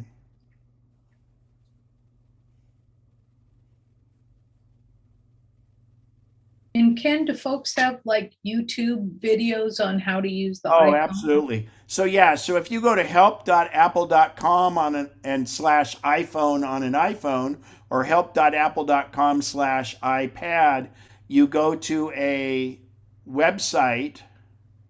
You know what? I'll do this at the end because this is a really huge thing that people should have, and I've repeated it many times, but I'll show you how to do this at the end here. So don't let me forget. There was one other thing I was supposed to not forget for the end too. Was you wanted to show center stage. Great. I'll do that. Great. Okay. Mary, what did you say there, Mary? Just that aren't the YouTube videos? Yeah, there's great available? ones out there. And actually, if you go to in YouTube, just put in Apple support, and they have their own channel, and they're great. So, Joellen, go ahead and ask your question. Yeah, I'm planning to get the new iPhone Pro, and I have the 12 Pro right now, and I'm using 120 gigabytes of whatever memory. But I'm thinking with the cinematic stuff that I might be doing more video, so I'm thinking I ought to. No, wait, I have 256. I have 256 in the. And how much of 256 are you using? 120. So definitely get 256. I don't know that you need 512 because you can always store that on the cloud with iCloud. It's just if you're getting low on space, you want to look for the next one up. But I think for doubling your space, you should be pretty good. Yeah, I do already. You're probably going to get another phone in a year or two from now anyway. So again, I think I always say forecast what you need 2 to 3 years from now rather than what you need today. Okay, I already store everything on the cloud, so I don't know what I'm using 120 gigabytes for. Well, but the way it works is if you have your photos on the cloud, it will reduce the file size of your photos on your phone if it needs to. So in other words, it dynamically adjusts. Since you still have half of your phone available right now, it's not needing to make them smaller. But let's say you were up and you were very close to your limit of storage space, it would start deprecating those photos and turn them into thumbnails. And with those thumbnails, then you would have to tap it. And if it was not a photo you hadn't looked at for a while, it would go ahead and download it. Well, I usually do have to wait for things to download if I really want to see them. So I think it is already doing photos and videos. Okay. Well, that's because it's storing it up there, but it may, it dynamically adjusts. Okay. All right. Good question. Randy, go right ahead. Yeah, Dennis Cross actually talked me into getting the Pro Max because he had one, and so I need to get it. So the nice thing is, and I'm being serious here, Ken, you always told us to freeze our credit and unfreeze it when needed. But because I have an existing relationship with Citizens One, I did not have to do a temporary thaw for my Apple program that I have, where after 12 months, So anyway, I'm going from a 12 Pro to a 13 Pro Max. And so Dennis, he's thrown down the gauntlet. Oh, no, Dennis is already there. I'm just trying to keep up with Dennis. Hey, well, Randy, you could go with the 1 terabyte and show him. No. I'm actually going and signed up for the 512. That's all I need. But the nice thing is that the price is exactly the same as my wife's, Elaine's 512 12 Pro Max. So no increase in price from what she's paying. Yeah. So I just wanted to say that no need to unthaw the credit because Citizens One has a relationship with me. Yeah, and I'll speak to that in the program, so you guys don't have to go back and forth like two dogs peeing on a fire hydrant. So. Thanks, Ken. Yeah. Anyway, so what this program that Randy's on is, you know, I always say that MacNexus is a 12-step program for us Apple geeks, right? And it truly is. But Apple has this thing called an upgrade program. Not only is Apple really good at making these things and making it drool worthy when we see what it is, they make it really easy to spend your money with them. So there is what's called an upgrade program. And the upgrade program is, and trust me, I only do this for you guys. Otherwise, I wouldn't do this. I'm on the upgrade program, and thank you for being my excuse for that, because I have to have the latest and the greatest. But basically, your phone is, I'm paying, and believe me, I hate leasing things. I hate monthly payments. I want to own the phone, but in this case, it makes sense. Well, it doesn't make sense not to, but rationalize it. I'm good at rationalizing sometimes. So the phone, the price of the phone is divided in 24 equal payments with no interest, and it includes Apple Care, but you're really paying for it. But what that does is, once you're on the upgrade program, you have the ability after 1 year, or in this case, believe it or not, I don't know if Randy and Dennis noticed, 11 months, because the phone was a month late last year, because the phone didn't come till October. So what happens is, I can simply, and I've already done it, they sent me an invite. I have already done my process of getting the new phone. I pick what it is. And I will simply, once I receive the new phone on the 24th, they will have sent me a box. Once I have all my data transferred over, I put it in this box and send it back to them. And my payments continue 24 payments of the new one, but really I only did it for 12 months. So essentially I'm paying for half of the phone over 1 year. And it allows you to get, and the nice thing is, at 5 a.m., I just have to press one button. I don't have to go through the whole buy process and all that. But as Randy so competently mentioned is, because, and I have my credit frozen, and every year I wonder about that, but sure enough, since they have already accessed my credit the very first time, they have a pathway in, so I don't have to thaw my credit to do that. So it's really simple. It's painless. It's through what's called Citizen One, which is who Apple uses. There's no finance fee or anything else. And if you're in the market to get a new phone every year, it's probably best. But I will tell you right now, I have an iPhone 12 Pro Max 512 in the beautiful blue color that has been untouched by human hands, because it's always had a screen protector on it and always a case, that if someone wants a really good deal on a 12 Pro Max, I will sell it to you for the half price that they would be giving me credit for.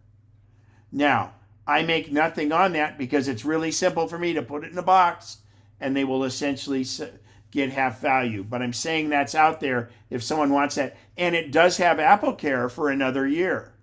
So that's an advantage. And you would be paying half of what I paid, because that's essentially what I would be charged by not turning my phone in. So if anybody's interested in that, you can. But I didn't want to talk about that as much as talk about the program, because I think it's a great program. But let's take that out a little further. Those of you people that have had phones for many years, after about 2 years, closer to 3, the battery starts to not be as good and slow down. The sweet spot on phones for trade-in value is around 2 years. So the carriers are doing some very good trade-in values. If you change carriers, they're going to give you, I think one of the carriers is up to $1,000 credit if you had a 12 to trade into them. So, and that's not where you wouldn't be on the program, because on the program, on the program, I don't have to send my phone in. I can just have them say, okay, boom, here's the rest of the, here's the rest of the money for the other year that I haven't paid, and boom, it goes. But if you're thinking about switching carriers, that's the time, because you can get a phone for virtually free. You could get a 12 or a 12 mini probably for free. Since there's no more contracts with the cellular providers, what happens is they will give you over 24 months, or in AT&T's case, 30 months, they will give you bill credits equating to the price of the phone. So that keeps you with them for that length of time, but you're not contractually obligated. But if you do leave them after, say, a year, you would still owe 12 months worth of that phone, and you'd have to pay them for it. So that's how that works. And some of the carriers are doing it now. They'll even give you a credit if you don't change carriers. They're getting smarter about that. So I encourage you to check with your carrier, see what's out there, see what kind of trade-in, and it's the trade-in value. Now, there's two kinds of trade-in. There's where they're going to give you a credit if you turn your phone in. The other one is the trade-in value of a phone. Like, for instance, an iPhone 8 has probably got maybe $100 of trade-in value, but they might give you $400 worth of credit in this transition. So every carrier is different. You have to check with them and see what the scoop is. Dennis, go ahead and ask your question. Unmute yourself, please. I can. I'm currently using an old iPhone 7. Right. I'm thinking of upgrading to one of the, either to an SE or a 12 mini or 13 mini. Does that mean I'm going to have to get rid of all my current charging devices and get new ones? No, because it still uses the Lightning connector. And in fact, the phones don't ship with a power brick anymore anyway. So they're still using the Lightning connector in the phones. So that would be fine. No. But aren't they USB-C on the other end? They don't have to be. They are in the one they're shipping it with, but you could still use the adapter you have. Like when you trade in a phone, they're not even going to have you send in your adapters, but you have USB-A to Lightning. That will charge these phones fine. It just won't charge it as fast as USB-C. Got it. Thank you. You're welcome. Did I answer that question, Randy? I bet it was about the other carriers doing the letting you upgrade.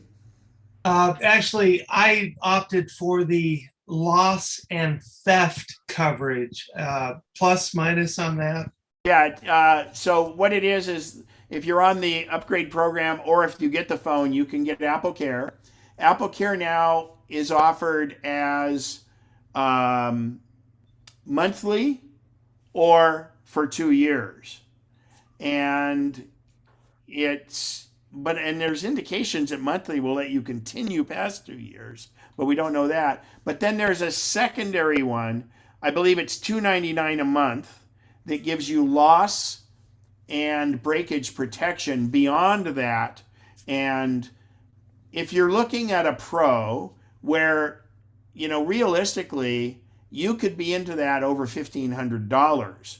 So at that point, I'm surely going to put loss protection on it for $2.99 a month. So I do that on my phones, but I make sure my phone, in fact, I will tomorrow morning have on order my iPhone case and my iPhone tempered glass screen protector that will arrive before the phone arrives, because I do not do anything until I have those on my devices, even though I pay for Apple Care. So another thing you should think about is certain credit cards, but I know one in particular. Wells Fargo credit card gives you up to $600 worth of insurance coverage on your phone. It's the first 4 people on your line. And I'm not saying you buy the phone with it. You actually pay your monthly service. If it's T-Mobile, Verizon, AT&T, your monthly service, if you pay it with a Wells Fargo credit card, they will give you, included, up to $600 worth of insurance coverage on your phone with only, I think it's a $25 deductible. You do have to jump through some hoops and things like that. It does not cover loss. It covers stolen or broken. So that's something to consider I just use Apple Care and I do the loss waiver on it. And we're past 9 o'clock. Okay, one more question from Bev, or two, Bev and Randy really quick, and then we'll do, thanks, Bob. Then we'll do the drawing. Well, it's Bev. Decision tree of whether to go to the Apple store or order a new phone from Apple. That's up or- to you. That's up or to the you. mobile. Well, I actually carrier. I like buying them from Apple because they'll give you the same deal as the carriers, and the phone will come unlocked, and they have a better selection, and you know you're going to get it, and it should be the same deal. Okay, well, you're talking about the trade-ins and that was what was confusing me. Yeah, but they go right through and do it right with the carrier. So, yeah, Chris Dodson asked really quick, favorite screen protector. I like anything made by Spigen, Spigen, and they have an adapter to put it on.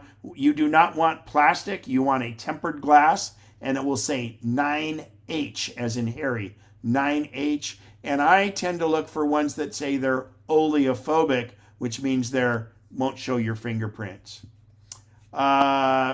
Dennis, just basically the visibility and daylight in the new iPhone Pro Max. Yeah, the Pro has a brighter screen, much brighter screen, so in broad daylight it will show up much better than it did before. So, Lisa, do we have a number of members?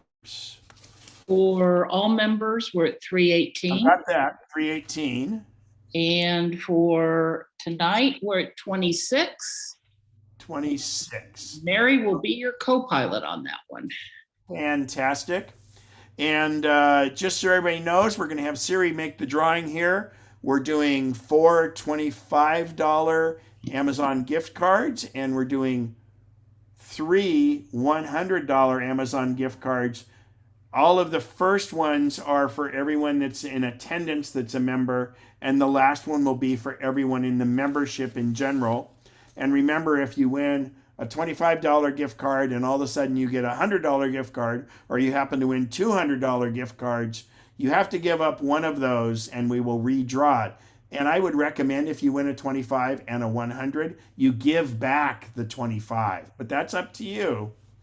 So I will have Siri draw it, and if in my transcription on it, it makes a mistake, that draw is null and void. It shows up on my screen and says what it is, so I will verify that. So the first drawings will be for our 1 through 26, our members that are in attendance. Give me a random number between 1 and 26. It's 18. 18. Chris Dodson. Chris Dodson, congratulations, Chris. And you guys will get an email this evening with a $25 Amazon gift card, the first 4 people. Give me a random number between 1 and 26. The answer is 23. 23. Ray Bulkey. Ray Bulkey, congratulations, Ray.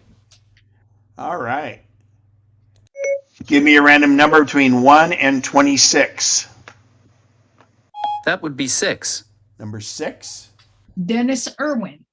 Congratulations, Dennis. And now for the last of the $25 Amazon gift cards. Give me a random number between 1 and 26. It's 19. 19. You're not going to believe it. It's Lisa Goodwill. All right. Congratulations, Lisa.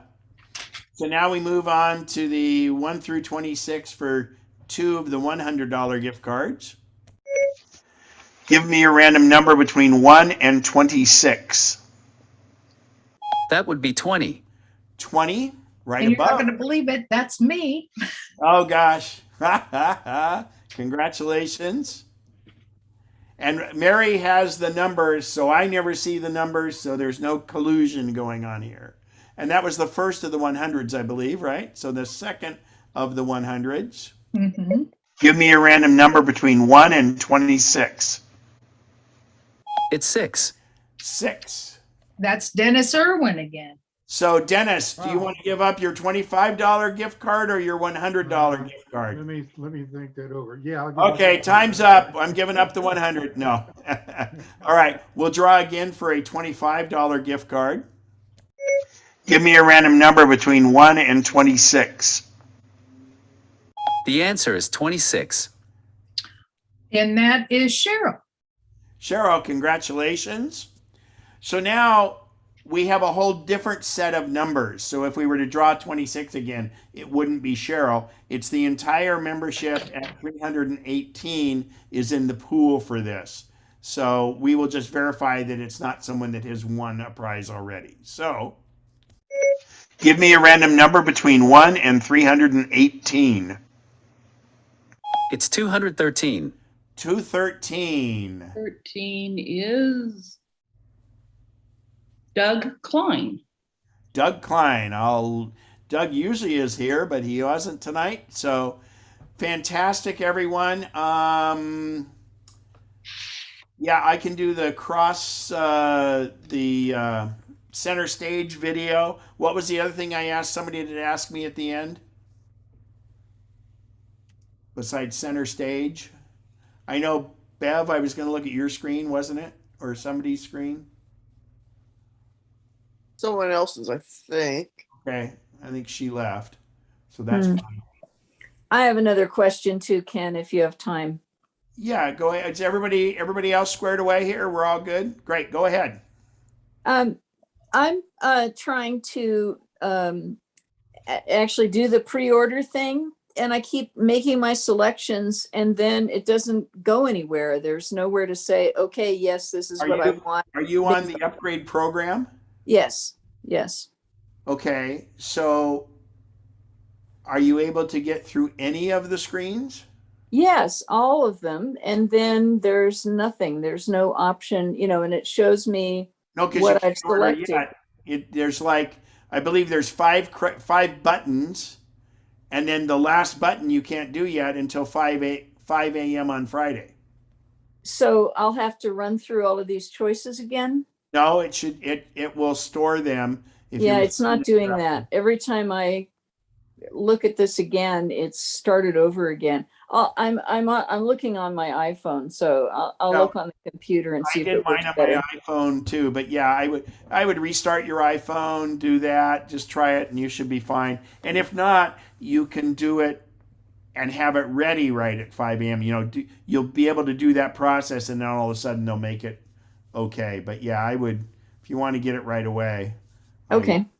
I have a feeling, it's hard to tell if they're gonna go crazy with shipment dates and things like that. I know the iPad mini, thank goodness I got mine in quick enough, and I'm supposed to get mine on the 24th, but I noticed just 30 minutes later, it was already October 15th for delivery. Oh, wow.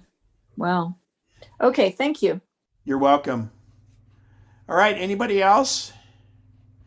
Okay, so those of you that won, you'll get an email. It's not spam. It'll say it's from the raffle. And Mary, if you would do me a favor when you send me those, try just, if you're highlighting names or whatever, just the email addresses with nothing kind of in between them and stuff, so I can copy and paste them right in.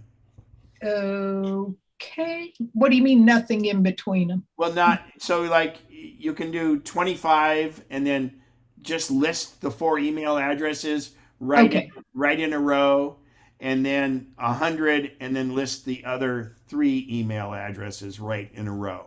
Okay, got it. Don't format them, no spaces, nothing else in there. Yeah. Okay. And you don't have to put their real name, because you've got that, and that way it just makes it easier when I enter it into Amazon. Okay. All right. Okay. Anybody else? Any other questions? Yes, Ken. Oh, go ahead. Joan. Oh, I'm sorry, Joan. I didn't see your hand. I think I'm having trouble all of a sudden with image capture. Did image capture change or go away or anything else if you updated your system? Are you on Big Sur? No, yes, I am. So it depends on your printer, And Epson. it depends on your printer, and it doesn't matter what one it is. Image capture is still around, but there may be a situation what's called the Twain driver. So my recommendation is you do a Google search and say your printer model, and you can put in the word Twain, like Mark Twain, TWAIN, and say Big Sur, and see what's out there. And is it an AirPrint printer? It's an Epson 830. How old is it? It's about maybe 2 years old. Yeah, it should be okay, but It's a and Wi-Fi. if worse comes to worse, you may have to get a program called ViewScan, VUE, ViewScan. But I would go take a look and just see what's out there, because you may just have to the other thing is you could delete and re-add I wouldn't delete and re-add your printer. I'd look it up first, because if you delete and re-add your printer, that might make it so it won't print. Okay, thank you. Hey, You're Ken, welcome. Yeah, Dennis, go ahead. just had a question about the security update that came out. It's completely different, and I would love to talk about that more. Okay, we're clear. Oh, Go ahead.